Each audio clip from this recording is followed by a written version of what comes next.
Happy New Year. I hope everybody is honestly coping the best way that they can. That things are looking brighter some way, shape, or form. And we take our blessings as they should be. I know that this world is really full of so many videos of negativity that this video is probably not going to get very far. I think it'll just break it up into segments. But I've been on MAT on and off for the last solid 15 years. I've been clean off of H for 9 years. And I feel like, and this may be controversial to some, it's not that I've always felt that, especially when you're going to a daily clinic anywhere, to me it's the same thing as going out there and getting your stuff. You're just getting it cheaper and sometimes more of a buzz than you would get from your drug of choice. Now this is for entertainment and educational purposes. My perspective on life in recovery. I started way back in the mid 2000s, late 2000s I should say, mid to late 2000s, but not really understanding that I had been an addict since I was probably 15. The first time I ever had any narcotic pain relievers after I gave birth to my son, and I couldn't understand why I was cleaning house and feeling so much better and everything. But I remember the doctors telling my mom that since I was so young and I got pregnant, that my chemicals and everything would be really messed up, and that after I gave birth and everything, and I should get on some balancers, mental health balancers. And after I gave birth, there was just so much commotion. My mom was dealing with her own addiction. My dad was doing his womanizing. My brother was doing, I think he was done married by 16, I think. A lot of things I wish I could have changed differently. I could have done differently if I'd have known. But back in that time frame, when we're talking late 80s, early 90s especially, there was a big push into allowing whatever kind of pain medication you needed, as long as you weren't in pain. That's what the doctor's goal was to be. And of course now we've changed that to just being able to maintain things, which I understand because of that big push. I have my own thoughts on why we all got pushed into that, why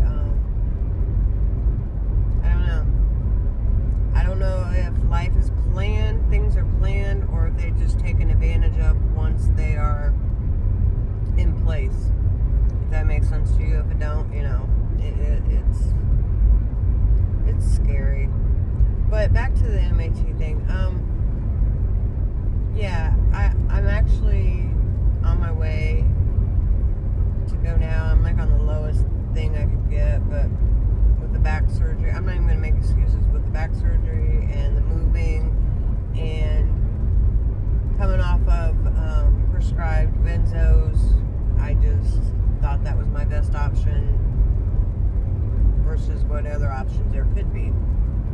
So, but now I'm a year into it, and I've told the doctor already that I want to come off, and they're trying their usual to not get you to come off, because we know that they make their money from, allegedly make their money, from pushing that stuff. And I mean, that's the specific doctor they are, so that is what they want. And I've been told I can't get the shot, which is a lifesaver, and if you've never had it and you've been on MAT or anything, it really is amazing, and I would highly recommend at least try it. At least that's how I got completely off, with an L4, L5 ruptured disc, and 2 back surgeries, and I got through it without taking any Suboxone or any pain medicine because they wouldn't allow me to have any.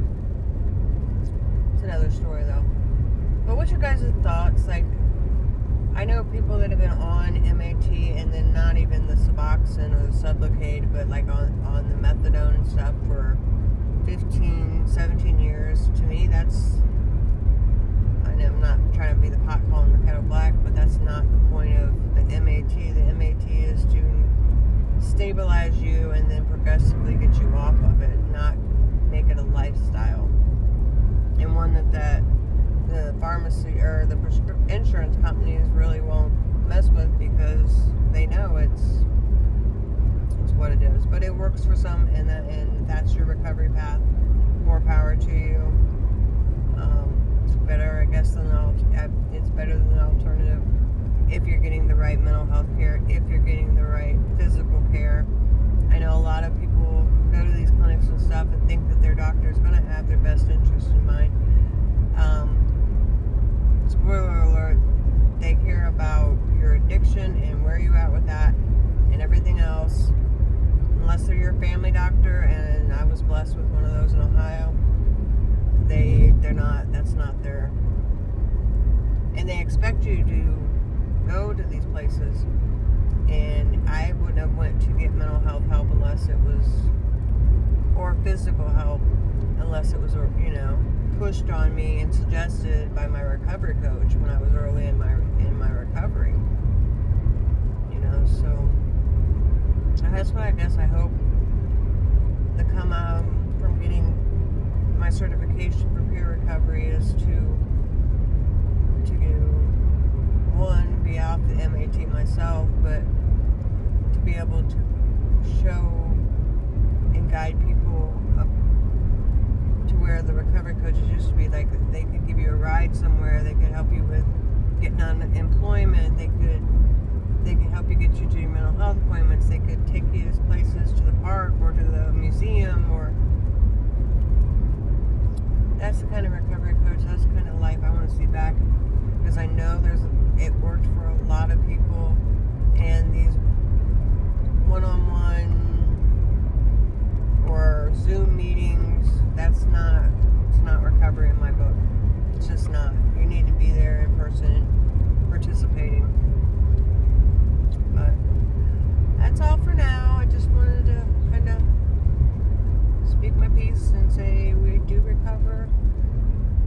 Mental health is a real thing, and we struggle with it. I struggle with it daily, and I know that a lot of people do. I know that there's so many people out there that are unaliving themselves, that